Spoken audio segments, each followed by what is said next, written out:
Welcome to education time in Tamil. CBSE class 7th சயின்ஸில் இருக்கிற chapter 6 respiration in organism. So இந்த சாப்டரில் நம்ம ஹவு டு வி ப்ரீத்ங்கிற டாப்பிக்கை பற்றி தான் நம்ம டிஸ்கஸ் பண்ண போகிறோம். இது பார்ட் 5 வீடியோ. ஸோ அதை நம்ம டிஸ்கஸ் பண்ணுறதுக்கு முன்னாடி இந்த சேனலில் சப்ஸ்கிரைப் பண்ணாதவங்க சப்ஸ்கிரைப் பண்ணிக்கோங்க. பக்கத்தில் இருக்க பெல் சிம்பலையும் கிளிக் பண்ணிக்கிட்டீங்க அப்படின்னா நம்ம அடுத்த வீடியோஸ் போடும்போது உங்களுக்கு நோட்டிஃபிகேஷன் தெரியும். ஓகேங்களா? சரி, ஹவு டு வி ப்ரீத், நம்ம எப்படி ப்ரீத் பண்ணுறோம்? இதுக்கு முன்னாடி பார்ட் வரும் நம்ம என்ன பார்த்துருக்கோம்?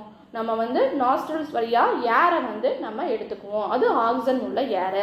அப்புறம் கார்பன் டை ஆக்சைடு நம்ம வெளியில் விடுவோம். ஓகே, ஸோ இதை நம்ம பார்த்துருக்கோம். ஓகேங்களா?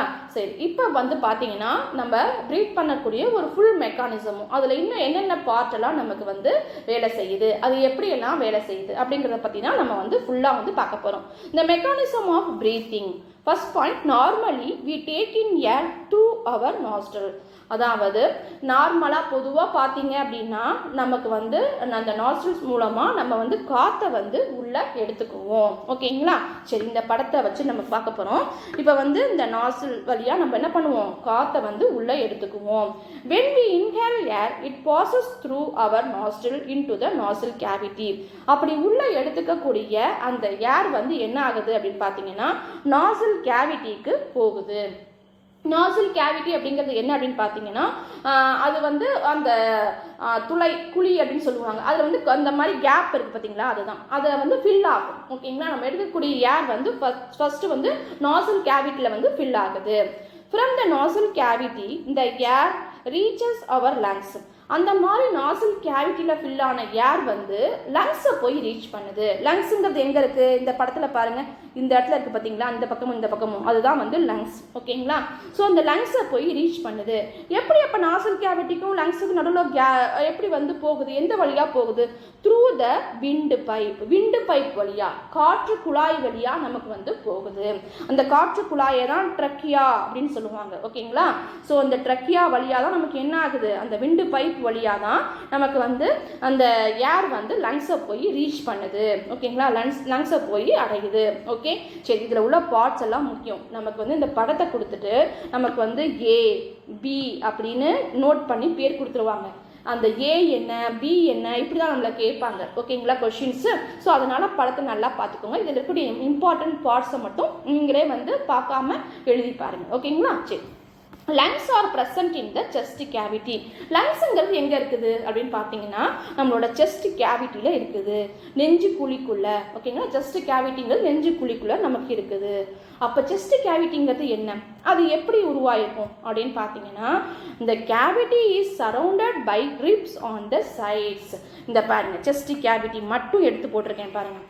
இது எலும்புகளால் மூடப்பட்ட ஒரு பகுதி, அதுதான் செஸ்ட் கேவிட்டிங்கிறது. எலும்பு மூடி ஒரு இமேஜின் பண்ணிக்கோங்க, எலும்பால் மூடப்பட்ட ஒரு பேகு மாதிரி இமேஜின் பண்ணிக்கோங்க. நம்ம எப்படி கூடப்பையெல்லாம் நம்ம தயாரிக்கிறோம் இல்லையா, ஒயரால் நம்ம கூடப்பை ரெடி பண்ணுறோம்ல, அந்த மாதிரி எலும்புகளால் ரெடி பண்ணப்பட்ட ஒரு பேகு. ஓகேங்களா? இமேஜின் பண்ணி படிங்க, அப்போ தான் நல்லா இன்ட்ரெஸ்டிங்காக இருக்கும். ஓகேவா? நம்ம இப்போ எலும்பால் ரெடி பண்ணப்பட்ட ஒரு பேகை நம்ம உருவாக்கிட்டோம். ஓகேங்களா? சரி, அதை சுற்றி எலும்புகளால் மூடப்பட்ட ஒரு பேக் பாருங்கள், டிஃப்ரெண்ட் ஷேப்பில் இருக்கக்கூடிய இந்த மாதிரி ஷேப்பில் இருக்கக்கூடிய ஒரு பேக்கை நம்ம என்ன பண்ணிட்டோம்? ரெடி பண்ணிட்டோம். இந்த பேக்குக்குள்ளே எதையாவது வைக்கிறதா இருந்தால் நமக்கு க்ளோஸாக இருக்கணும்ல அடிப்பக்கம். ஓகேங்களா? அடிப்பக்கம் ஓப்பனாக இருந்தால் அது பேக்கில் எது வச்சாலும் கீழே விழுந்துடும் இல்லைங்களா? அப்போ லங்ஸ் இந்த பேக்குள்ளே தானே இருக்குது, இந்த ரிப்ஸில் இருக்கக்கூடிய பேக்கில் தானே, செஸ்ட் கேவிட்டிக்குள்ளே தானே இருக்குது, அந்த பேக்கில் தானே இருக்குது. அப்போ அதை என்ன பண்ணுறது அடிப்பக்கத்தை மூடுறதுக்கு அப்படின்னு பார்த்தீங்கன்னா இந்த large muscular sheet called diaphragm. அது அடிப்பகுதியை மூடுறதுக்கு ஒரு பெரிய மசில் ஷீட், இந்த பாருங்க டயஃப்ராம் தனியாக எடுத்து போட்டிருக்கேன் பார்த்தீங்களா, muscle sheet form the floor of the chest cavity. Chest கேவிட்டியோட அடிப்பகுதிக்கு ஒரு ஃப்ளோர் மாதிரி, ஒரு தளம் மாதிரி இருக்குது. அப்போ அந்த அடிப்பகுதியை செஸ்ட் கேவிட்டியை வச்சு மூடிட்டோம்ப்பா. இந்த படத்தை பாருங்களேன். இப்போ ஒரு பேக் நமக்கு ரெடி ஆகிடுச்சுப்பா, கீழேயே விழாத ஒரு பேகு. ஓகேங்களா? நம்ம அது உள்ளே எது போட்டாலும் கீழே விழாது. ஓகேங்களா? ஸோ அந்த மாதிரி ஒரு பேக் ரெடி பண்ணிட்டோம். அந்த பேக்கை எப்படி ரெடி பண்ணியிருக்கோம்? எலும்புகளால் மூடி அடிப்பகுதியை டயாஃப்ராம்ங்கிற ஒரு ஷீட்டை போட்டு, அது இந்த ஷீட் எதால் ஆனது? மசில்ஸால் ஆன ஷீட். ஓகேங்களா? அந்த ஷீட்டை போட்டு நல்லா ஃபிக்ஸ் பண்ணி ஒரு பேக் ரெடி பண்ணிட்டோம். இப்போ இதுக்குள்ளே லங்ஸ் வச்சிடலாமா? ஓகே, அப்போ இதுக்குள்ளே தான் நமக்கு இப்போ என்ன இருக்குது? லங்ஸ் இருக்குது. அந்த லங்ஸ் தான் ப்ரீத்திங்க்கு ஒரு முக்கியமான பார்ட்டாக இருக்குது. சரி, இந்த பேக்கில் லங்ஸ் மட்டும்தான் இருக்குதா? இன்னொரு முக்கியமான பார்ட்டும் அது உள்ளே இருக்குது. அதுக்குள்ளே நம்ம பத்திரமா அது உள்ளே வச்சுருக்கோம். அது என்ன பார்ட் அப்படிங்கிறத கமெண்டில் சொல்லுங்கள். அப்போ ஓகேங்களா? இப்போ செஸ்ட் கேவிட்டிங்கிற ஒரு பேக் ரெடி பண்ணி அதுக்குள்ளே 2 பார்ட்டை வச்சுருக்கோம். ஒன்று லங்ஸு, இன்னொன்று என்ன, அதை நீங்கள் வந்து கமெண்டில் சொல்லுங்கள். ஓகேங்களா? சரி, இப்போ நமக்கு இது ரெடி பண்ணிட்டோம். Breathing involves the moment of the diaphragm and the rib cage. Just இது பேக் மட்டும்தானா அப்படின்னா இல்லை. ப்ரீத் பண்ணும்பொழுது இந்த ரிப் கேஜும் அந்த டயஃப்ராமும் வேலை செய்யுதுப்பா. அதுவும் வேலை செய்யுது. அந்த பேகும் வந்து நமக்கு என்ன பண்ணுது? ஹெல்ப் பண்ணுது. ப்ரீத் பண்ணுறதுல வேலை செய்யுது. என்ன பண்ணுது அப்படின்னு பார்த்தீங்கன்னா, during inhalation ribs move up. இந்த படத்தை பாருங்களேன். இந்த படத்தில் மூமெண்ட்டோட நம்ம கொடுத்துருக்கோம். ஆனால் ரொம்ப ஸ்லோவாக தான் இருக்கும். கொஞ்சம் அப்சர்வ் பண்ணி பார்த்தீங்கன்னா அந்த மூமெண்ட் தெரியும். நம்ம வந்து ப்ரீத் பண்ண இழுக்கிறோம். இப்போ ஓகேங்களா? காற்றை வந்து இழுக்கிறோம். அப்படி இழுக்கும்போது என்ன ஆகும்னா, இந்த ரிப் வந்து அப்பர் டைரக்ஷனில் மேல் நோக்கி மூவ் ஆகும். ஓகேங்களா? சரி, இப்போ பாருங்கள். இப்போ மேலே இழுக்கிறோம்ப்பா, அதனால வந்து மேல் நோக்கி மூவ் ஆகிற மாதிரி நமக்கு தெரியுதா? சரி, அடுத்தது என்ன ஆகுது பாருங்கள், கீழ் நோக்கி இறங்குதா? ஓகேங்களா? அப்போ ரிப்பு மூவ் ஆகுது. நம்ம காற்றை இழுக்கும்போது மேல் நோக்கி மூவ் ஆயிடுச்சு. காற்றை நம்ம ரிலீஸ் பண்ணும்போது இப்போ பாருங்கள் கீழ் நோக்கி நமக்கு வந்து இந்த ரிப்பு மூவ் ஆகுது. இந்த ரிப் மூவ்மெண்ட்டை நம்ம பார்த்தாச்சு. ஓகேங்களா? காற்றை உள்ளே இழுக்கும்போது ரிப்பு வந்து மேல் நோக்கி மூவ் ஆகுது. And outward and diaphragm move down. இப்போ கீழே இருக்க டயஃப்ராம் என்ன ஆகுது? நம்ம வந்து காற்றை உள்ளே இழுக்கும்போது அது பாருங்களேன் கீழ் நோக்கி மூவ் ஆயிடுச்சு. பாருங்கள், இப்போ இந்த போன் கிட்ட இருக்குதா டயஃப்ராம் நமக்கு? ஓகேங்களா? சரி, இப்போ பாருங்களேன் நம்ம காற்றை ரிலீஸ் பண்ணும்போது டயஃப்ராம் பாருங்கள் எங்கே மேலே இந்த 3வது இந்த போன் கிட்ட போயிடுச்சு பாருங்கள். ஓகேங்களா? அப்போ டயஃப்ராமும் மூவ் ஆகுது. சரி, ரெண்டுமே அப்போ வந்து நமக்கு வந்து ப்ரீத் பண்ணும்போது இன்வால்வ் ஆகிருக்கு. என்ன பண்ணுச்சு? ரிப்பு மேல் நோக்கி மூவ் ஆச்சு, டயஃப்ராம் கீழ் நோக்கி நமக்கு மூவ் ஆகுது. ஓகேங்களா? இப்படி இருந்தால் நமக்கு பேக் எப்படி இருக்கும்? பேக்கில் நிறைய இடம் கிடைக்குமா? பாருங்கள், இது கீழே மூவ் ஆகிடுச்சு, இது மேல் நோக்கி மூவ் ஆகுது. அப்போ பேக்கில் நமக்கு நிறைய இடம் கிடைக்குமா? ஓகேங்களா? அப்போ நீங்கள் இன்ஹேல் பண்ணும்பொழுது நிறைய காற்று அந்த உள்ளுக்குள்ளே போய் என்ன ஆகுது? ஃபில் ஆகுது. ஓகேங்களா? அந்த பேக்கில் நிறைய இடம் இருக்கிறதுனால நிறைய காற்று வந்து ஃபில் ஆகுது. நீங்கள் ட்ரை பண்ணி பாருங்கள். மூச்சு நல்லா வேகமாக இழுத்து பாருங்கள். இழுக்கும் பொழுது பாருங்கள் நம்மளுடைய ஜஸ்ட்டு வந்து மேல் நோக்கி மூவ் ஆகுது நமக்கே நல்லா தெரியும். ஓகேங்களா? ஸோ அந்த மாதிரி மேல் நோக்கி மூவ் ஆகும் பொழுது நமக்கு வந்து காற்று உள்ளே போகிறதுக்கு நிறைய இடம் கிடைக்குது. So during inhalation rib move up and outward and diaphragm move down. This moment increase space in our chest cavity. இந்த செஸ்ட் கேவிட்டிங்கிற பேக்கில் நிறைய நமக்கு வந்து ஸ்பேஸ் கிடைக்குது. ஸ்பேஸ் வந்து இன்க்ரீஸ் ஆகுது. அண்ட் ஏர் ரஷஸ், அதிகமான ஏர் நமக்கு உள்ளே போகுது இன்டு த லங்ஸ். அதே மாதிரி லங்ஸுக்கும் அதிகமாக ஏர் நமக்கு போகுது. இங்கே பாருங்களேன், மேல் நோக்கி இழுக்கும்போது அந்த லங்ஸோட சைஸ் பாருங்கள், இதுவரையும் நமக்கு இருக்குது பாருங்கள். இதுலேருந்து நமக்கு இதுவரையும் இருக்குது இல்லைங்களா? சரி, this lungs get filled with air. இந்த லங்ஸ் வந்து ஏரால் ஃபில் ஆகி நல்ல வந்து ஒரு பெரிய வந்து பேக் மாதிரி நமக்கு இருக்குது. ஓகேங்களா? சரி, இப்போ அடுத்தது என்ன பண்ண போகிறோம்?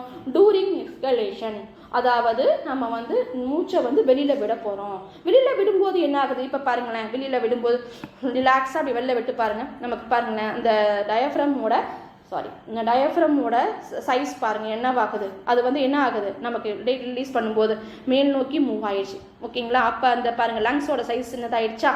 ஓகேங்களா? இப்போ பாருங்கள் இங்கே இருக்கிற டயஃப்ரம் இப்போ என்ன ஆகுது பாருங்கள், இவ்வளோ தூரம் நமக்கு போயிடுச்சு பாருங்கள். இந்த 3rd போன் கிட்ட போயிடுச்சா? இப்போ பாருங்கள் இந்த லங்ஸோட சைஸ் பாருங்கள் நமக்கு சின்னதாயிடுச்சா? இதுதான் எக்ஸ்கலேஷன். ஓகேங்களா? வெளி மூச்சு, நம்ம வந்து வெளி சுவாசம். ஓகேங்களா? Rib move down and inwards while diaphragm move up to its former position. இப்போ வந்து என்ன ஆகுது அப்படின்னு பார்த்தீங்கன்னா, ரிப் வந்து டவுன்வர்ட் மேலே போனது, மூச்சை இழுக்கும்பொழுது மூச்சை ரிலீஸ் பண்ணும்பொழுது அது என்ன ஆகுது அப்படின்னு பார்த்தீங்கன்னா கீழே இறக்குது. அதே நேரத்தில் அந்த டயஃப்ராம் வந்து உள்நோக்கி மூவ் ஆகுது. உள்ள நோக்கி மூவ் ஆனால் என்ன பார்க்கும்? அந்த இடம் குறைஞ்சி போயிடுமா? இப்போ பாருங்கள் இந்த இந்த இடத்துல இருந்தது இவ்வளோ தூரம் உள்ள நோக்கி போயிடுச்சு. ஓகேங்களா? ஸோ அதே நேரத்தில் ரிப்பு கீழே இறங்கிடுச்சு அப்படின்னா இந்த பாருங்கள் இந்த இடத்தோட அளவு பாருங்கள் குறைஞ்சி போச்சா? அதோட அளவு குறைஞ்சிரும். ஓகேங்களா? So this reduce the size of the chest cavity and air is pushed out of the lungs. Chest கேவிட்டியோட இடம் குறைஞ்சா என்ன ஆகும்? அதில் உள்ள இருக்க ஏர் நம்ம வந்து ரிலீஸ் பண்ணி தான் ஆகணும். வெளியில் நம்ம வந்து மூச்சை வெளியில் விட்டுருவோம். அந்த ஏர் வந்து எங்கே போகும்? அப்படி குறையும் பொழுது அளவு குறைஞ்சிச்சுன்னா அப்படி அழுத்தும் பொழுது ஏர் எங்கே போகும்? வெளியில் நமக்கு வந்து ரிலீஸ் ஆகிடும் இல்லைங்களா? அப்போ நம்ம வெளியில் மூச்சை விடுவோம். This moment in our body can be felt easily. இந்த மூமெண்ட்டை உங்கள் பாடியில் ஈஸியாக நீங்கள் ஃபீல் பண்ணலாம். ஓகேங்களா? எப்படி பண்ணலாம்? Take a deep breath. நல்லா மூச்சை இழுத்து விடுங்க. Keep your form on the abdomen. நம்ம அந்த செஸ்ட் கேவிட்டிக்கு கீழே நம்ம அடிப்பகுதியில் ஓகேங்களா, ஸ்டொமக்குக்கு மேலே ஓகேங்களா, அடிப்பகுதியில் உங்கள் உள்ளங்கையை வச்சுக்கோங்க. வச்சுக்கிட்டு நீங்கள் வந்து மூச்சை இழுத்து விட்டு பாருங்கள் ஓகேங்களா. நீங்கள் திரும்ப திரும்ப செய்யும்போது உங்களுக்கு அந்த டிஃப்ரென்ஸ் நல்லா கண்டுபிடிச்சிடலாம் ஓகேங்களா. Feel the moment of the abdomen. நீங்கள் என்ன மூமெண்ட்டை ஃபீல் பண்ணுறீங்க, எப்படி இருக்குது, நம்ம இந்த பார்த்த மாதிரி நடக்குதா, வாட் டூ வி ஃபைண்ட், நீங்கள் என்ன வந்து அப்சர்வ் பண்ணி கண்டுபிடிச்சிங்க. After having learned that during breathing there are change in the sizes of the chest cavity. Chest cavity ஓட சைஸ் வந்து மாறுறத நம்ம வந்து நல்ல டிஃபரன்ஸ் வந்து பார்க்கலாம் ஓகேங்களா. ஸோ நீங்களே செஞ்சு பார்க்கலாம். நம்மளுடைய மெக்கானிசம் தானே, அதில் நம்ம என்ன தனியாக போய் ஏதாவது ஆக்டிவிட்டி பண்ணியாக பார்க்க போகிறோம், நம்ம பாடியில் இருக்கிற ஒரு மெக்கானிசம் தான் ஓகேங்களா. நம்மளே செஞ்சு தெரிஞ்சுக்கலாம் ஓகேங்களா. ஈஸியாக நம்மளால் ஐடென்டிஃபை பண்ண முடியும். இழுக்கும் போதே பாருங்கள், நம்ம வந்து சோல்டரை தூக்குவோம், அந்த ரிப்ஸ் வந்து மேலே உயரும் ஓகேங்களா. ஸோ அந்த மாதிரி நம்ம நல்லா வந்து ஈஸியாக நம்ம வந்து ஃபீல் பண்ணலாம் இதை ஓகேவா. சரி, ரொம்ப ஈஸியான மெக்கானிசம் தானே நம்மளுடைய ப்ரீத்திங் மெக்கானிசம் அப்படிங்கிறது. இதில் என்னென்னலாம் இன்வால்வ் ஆகிருக்கு, லங்ஸு, நாஸ்ட்ரில், அப்புறம் வந்து விண்டு பைப்பு, அப்புறம் வந்து டயஃப்ராம், அப்புறம் ரிப் ஓகேங்களா. ஸோ செஸ்ட் கேவிட்டி ஓகே, இந்த டயஃப்ராமும் இந்த ரிப்ஸும் சேர்ந்து தான் செஸ்ட் கேவிட்டியாக நமக்கு வந்து மாறி இருக்கு ஓகேவா. அதுக்குள்ளார பத்திரமா அந்த லங்ஸ் வந்து இருக்குது. அந்த விண்டு பைப் மூலமாக வர காற்றை உள்ளே எடுத்துக்கிறது, வெளியில் விடுறது, இந்த வேலையெல்லாம் உள்ளே இருந்து சேஃப்டியாக அது வந்து பண்ணுது. அதே மாதிரி இன்னொரு பொருளும் அதுக்குள்ளே இருந்து நமக்கு சேஃப்டியாக இன்னொரு வேலையை பண்ணுது. அது என்னங்கிறத சொல்லுங்கள். சரி, இப்போ நமக்கு வந்து புக்கில் பார்த்தீங்கன்னா பாக்ஸ் மாதிரி கொடுத்து சில ஜென்ரலான கண்டென்ட்லாம் நம்ம கொடுத்துருக்காங்க. அது என்னங்கிறத ஜஸ்ட் நம்ம தெரிஞ்சுக்குவோம். Smoking damage lungs. இந்த லங்ஸ் நமக்கு எப்படி ப்ரீத் பண்ணுறதுக்கு ரொம்ப முக்கியம். அப்படி இருக்கும்போது ஸ்மோக் பண்ணோம்னா நமக்கு என்ன ஆகும், லங்ஸ் வந்து டேமேஜ் ஆகிடும். நிறைய சினிமா பார்க்கும் பொழுது பார்த்தீங்கன்னா ஃபர்ஸ்ட் எடுத்ததுமே சொல்லுவாங்க ஓகேங்களா, ஸ்மோக்கிங் காசஸ் அப்படின்னு சொல்லி போடுவாங்க இல்லைங்களா.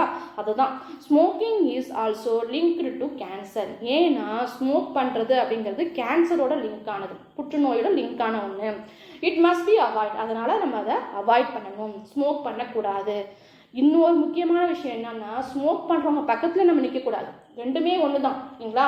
ஸ்மோக் பண்ணுறது எந்த அளவுக்கு டேஞ்சரோ அதே அளவுக்கு அந்த ஸ்மோக் வந்து நம்ம இன்ஹேல் பண்ணோம்னா அதுவும் நமக்கு டேஞ்சர் தான். அதனால ஸ்மோக் பண்ணுறவங்க பக்கத்தில் மேக்ஸிமம் நிற்காதீங்க ஓகேங்களா. சரி, இதுதான் நம்ம தெரிஞ்சுக்கணும் இப்போதைக்கு ஓகே. சரி, அடுத்தது வந்து பார்த்தீங்கன்னா ஸ்னீசிங், தும்மல். ஏன் தும்மல் வருது, இந்த air around us have various type of unwanted particle such as smoke, dust, pollens extra. அதாவது நம்மளை சுற்றி இருக்கக்கூடிய காற்றுல நிறைய தேவையில்லாத பார்ட்டிகல்ஸ் இருக்குது. என்னென்னலாம் சொல்லலாம், புகையிலேருந்து வரக்கூடிய பார்ட்டிக்கல், அப்புறம் வந்து டஸ்ட்டு, அப்புறம் வந்து இந்த மகரந்தத்தூள், இந்த ஃப்ளவர்ஸ்லேருந்து வரும்ல சின்ன சின்னதாக எல்லோ கலர் இருக்கும்ல, அந்த மாதிரி போலன்ஸ் எல்லாம் நமக்கு நிறைய வந்து நம்மளை சுற்றி அந்த காற்றுல இருக்குது. when we inhale the particle get dropped in the air present in our nostril cavity. நம்ம வந்து காற்றை உள்ளே இழுக்கும் பொழுது அந்த ஏரில் அதுவும் மிக்ஸ் ஆகி நம்ம நாஸ்ட்ரல்ஸ் வழியாக போகும். ஆனால் அந்த நாஸ்ட்ரல் கேவிட்டியில், அந்த மூக்கு குழியில் இருக்கக்கூடிய அந்த ஹேர் வந்து சின்ன சின்ன முடிகள் நமக்கு இருக்கும்ல, அது வந்து என்ன ஆகும், அதை வந்து தடுத்துடும் ஓகேங்களா. அதில் போய் அது ஒட்டிக்கும். அதனால உள்ளே போகிற ஏரில் வந்து அது மிக்ஸ் ஆகாது. அதுதான் அதை பாதுகாக்குது. பாருங்கள், நேச்சுரலாகவே நமக்கு எவ்வளோ வந்து ப்ரிவென்ஷன் இருக்குது பாருங்கள் நம்ம பாடியில் ஓகேங்களா. ஸோ அந்த மாதிரி உள்ளே போகிறத தடுக்கும். அதையும் மீறி however sometime this particle may get past the hair in the nostril cavity. அதையும் மீறி சில நேரங்களில் இந்த நாசில் கேவிட்டியும் தாண்டி நமக்கு என்ன ஆகுது, அந்த நாசில் கேவிட்டிக்குள்ளேயே நமக்கு என்ன ஆகுது அப்படின்னு பார்த்தீங்கன்னா, இந்த ஹேரையும் தாண்டி நமக்கு வந்து அந்த துகள்கள் சில இது போயிடும் ஓகேங்களா. அப்படி போகும்போது தான் this may irritating the lining of the cavity. அதை வந்து நமக்கு டிஸ்டர்பன்ஸாக இருக்கும் ஓகேங்களா. ஸோ அந்த மாதிரி டிஸ்டர்பன்ஸாக இருக்கும் பொழுது as the result of which is sneeze, அப்போ தான் நமக்கு தும்மல் வரும். அப்படி தும்மும் பொழுது நம்ம என்ன பண்ணுறோம் அப்படின்னு பார்த்தீங்கன்னா, அந்த டஸ்ட்டு நமக்கு வெளியில் வந்துடும் ஓகேங்களா. சரி, sneeze expel the foreign particle from the inhaled air and dust free clean air enter our body. அந்த மாதிரி நமக்கு போன அந்த பார்ட்டிக்கலை வெளியில் நமக்கு தும்மல் மூலமாக நமக்கு வந்து வெளியில் வந்துடும் ஓகேங்களா. சரி, அந்த மாதிரி வெளியில் வந்த பார்ட்டிக்கலை நம்ம என்ன பண்ணணும்னு பார்த்தீங்கன்னா, தும்மும் பொழுது இந்த மாதிரி வந்து ஒரு கர்ச்சிப்பையோ ஒரு கிளாத்தையோ வச்சுட்டு நோஸை வந்து க்ளோஸ் பண்ணிக்கிட்டு நம்ம தும்மணும். ஓகேங்களா? ஏன்னா அந்த பார்ட்டிக்கல் நமக்கு டிஸ்டர்ப் பண்ணுச்சு இல்லைங்களா, அதனால தான் நமக்கு தும்மல் வந்துச்சு. அப்படி நம்ம தும்மும் போது நம்ம வந்து ஓப்பனில் ஏரில் நம்ம அந்த பார்ட்டிக்கலை வெளில விட்டோம்னா திரும்ப அது பக்கத்தில் இருக்கவங்களை வந்து டிஸ்டர்ப் பண்ணும் இல்லைங்களா. ஸோ அவங்க ப்ரீத் பண்ணும்போது மறுபடியும் அவங்க நாஸ்ட்ரிக்குள்ளே அது போயிடும். அதனால என்ன பண்ணணும்னா இந்த மாதிரி க்ளோஸ் பண்ணிக்கிட்டு நம்ம வந்து தும்மணும். ஓகேங்களா? ஸோ அதை தான் நமக்கு வந்து சொல்லியிருக்காங்க. ஓகே, ஸோ இதுதான் வந்து நம்ம தும்மல் வரதுக்கான காரணம். சிலர் சொல்லுவாங்க எனக்கு டஸ்ட் அலர்ஜி இருக்குது, அதனால மாஸ்க் கூடலாம் போட்டுக்குவாங்க. ஓகேங்களா? ஸோ ஏன் அந்த டஸ்ட்டு வந்து ஈஸியாக அவங்களுக்கு உள்ளே போயிடும். சிலருக்கு வந்து தடுக்கும், சிலருக்கு வந்து ஈஸியாக உள்ளே போயிடும். அதான் டஸ்ட் அலர்ஜி அப்படிங்கிறது. ஸோ அந்த மாதிரி ஈஸியாக உள்ளே போச்சுன்னா அவங்களுக்கு அடிக்கடி தும்மல் வரும், கோல்டு உருவாகும். அதனால் இந்த மாதிரி நிறைய அவங்களுக்கு வந்து அஃபெக்ட் பண்ணும். அதனால தான் என்ன பண்ணுவாங்கன்னா சிலர் வந்து மாஸ்க் போட்டுக்குவாங்க. ஸோ இதுதான் வந்து தும்மல் வரத்துக்கான காரணம். நம்ம ஏற்கனவே ஒரு பார்ட்டில் நம்ம கேட்டுருந்தோம் ஏன் வந்து நம்ம வந்து கொட்டாய் வரும் அப்படின்னு. அதுக்கான காரணத்தை உங்கள் கமெண்டில் சொல்லுங்கள். ஓகேங்களா? சரி, சொன்னதெல்லாம் உங்களுக்கு ஈஸியாக புரிஞ்சிருக்கும்னு நினைக்கிறேன். இந்த வீடியோ உங்களுக்கு பிடிச்சிருந்தா லைக் பண்ணுங்கள், உங்கள் ஃப்ரெண்ட்ஸ்க்கெல்லாம் ஷேர் பண்ணுங்கள், மறக்காமல் சப்ஸ்கிரைப் பண்ணுங்கள். தேங்க்யூ, தேங்க்ஸ் ஃபார் வாட்சிங்.